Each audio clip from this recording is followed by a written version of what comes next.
लोहड़ी आने वाली है और हर पंजाबियों के घर की शान होती है ये रेवड़ी। पर ऐसा नहीं है कि ये पंजाबियों के ही शान होती, हमारी यूपी में भी इसकी कहानी कुछ कम नहीं है। लखनऊ में रेवड़ी हर घर में फेमस है और यूपी वाले लखनऊ की रेवड़ी को बहुत पसंद करते हैं। घर का जो भी हमारा बेसिक काम था उसको ख़त्म किया, खाना वाना बना के हमारे पास थोड़ा सा टाइम था। आज मैं दुकान पे नहीं जा रही थी, मौसम बहुत ठंडा था, तो मैंने आज घर में ही रेस्ट करने का सोचा था। दिन में मैं शाम को दुकान पे जाऊंगी। तो अभी बज रहा है 11 और मैं सोच रही थी क्या बनाऊं। दिमाग पे जोर डाला, बचपन की कहानी याद आई रेवड़ी वाली। हमारे बगल में एक भैया रहते थे लखनऊ में, तो जब वो गांव आते थे तो बहुत ढेर सारे रेवड़ी के पैकेट लाते थे और अड़ोस पड़ोस में बांटते रहते थे। हम तीनों भाई बहन उस रेवड़ी के लिए आपस में लड़ते रहते थे कि किसको ज़्यादा मिली है, किसको कम मिली है। तो वही बातें हमें याद आ गई और हमने मन बनाया कि आज हम रेवड़ी को घर में ही बनाएंगे। तो यहाँ पे हमने ले लिया है 1 पाव, ये हमारा सफ़ेद तिल है। इसको हमने अभी ब्लिंकिट से ऑर्डर करके ही मंगा लिया था और इसको हम गैस ऑन करके बिल्कुल स्लो फ्लेम पे भूनेंगे।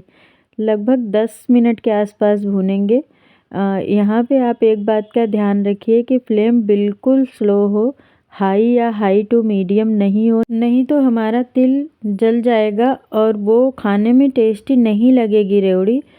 तो इस तरह से हमने स्लो फ्लेम पे लगभग 10 मिनट के आसपास इसको भून लिया और इसमें से सोधी सोधी सी खुशबू आने लगी है और इसका कलर भी देखिए गोल्डन ब्राउन हो गया है वाइट से। तो बस यहाँ पे हमारा तिल भून गया है और इसको हम अभी ट्रांसफ़र कर लेते हैं दूसरे प्लेट में। ये ठंडा होगा, यहाँ पे तब तक हम अपना गुड़ को देख लेते हैं। गुड़ हमें कितना चाहिए, हमने 250 ग्राम तिल लिया है तो लगभग इतना ही मैं गुड़ ले रही हूँ। कोई मेजरमेंट किया नहीं, अंदाज से ही ले लिया है। 250 ग्राम के आसपास ही हमारा गुड़ है। गुड़ देखिए हमने 2 तरह का लिया है। तो ये गुड़ मैं आप लोगों को बताऊं कि मेरी फ्रेंड अपने गांव से ले आई थी तो उन्होंने ही दिया था। ये खाने में बहुत टेस्टी होता है। पर हमारे यहाँ जो गुड़ बनता है ना वो बिल्कुल अलग तरीके का होता है, भेली टाइप होता है, थोड़ा और ज़्यादा पक के और काला काला हो जाता है। तो जो लोग भी उधर यूपी आजमगढ़ अम्बेडकर नगर से होंगे ना उनको पता होगा, ये इधर दिल्ली मेरठ और गाज़ियाबाद साइड का गुड़ है। तो इसको अगर हम इसी तरह से पैन में डालेंगे ना तो गलने में बहुत टाइम लग जाएगा और ये ऐसे गलेगा नहीं, तो इसमें पानी भी ऐड करना पड़ेगा जिसको पकाने में फिर टाइम लग जाएगा।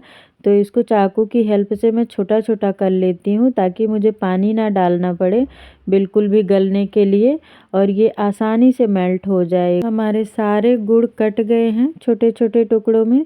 तो यहाँ पे दोबारा हम फिर से फ्लेम को ऑन कर देते हैं और 1 चम्मच घी डाल के हमने सारे गुड़ को डाल दिया है अपने पैन में। ये हमने सॉस पैन लिया है, आप कोई भी कढ़ाई वगैरह ले सकते हैं।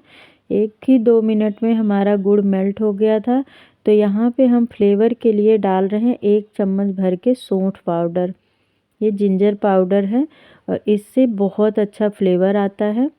और अब हम इसको जैसे ही मिक्स करने के बाद ही अपना तेल डाल देते हैं।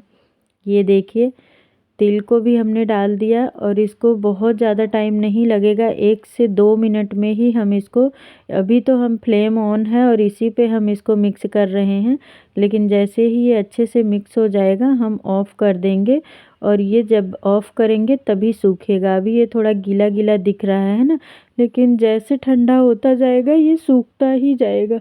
तो अब हमने फ्लेम को ऑफ़ कर दिया है और यहाँ पे देखिए हम अच्छे से हाथ से इसको दबा दबा के चला रहे हैं और ठंडा करने की कोशिश कर रहे हैं। यहाँ पे देखिए हमारा टेक्सचर कुछ इस तरह का रहेगा, तब आप फ्लेम ऑफ़ कर देना ताकि ये रेवड़ी जो हमारी परफेक्ट बन के तैयार हो, थोड़ी क्रंची बने। क्रंची रेवड़ी अच्छी लगती है, सिली सिली सी रहती है तो इतना अच्छी नहीं लगती है।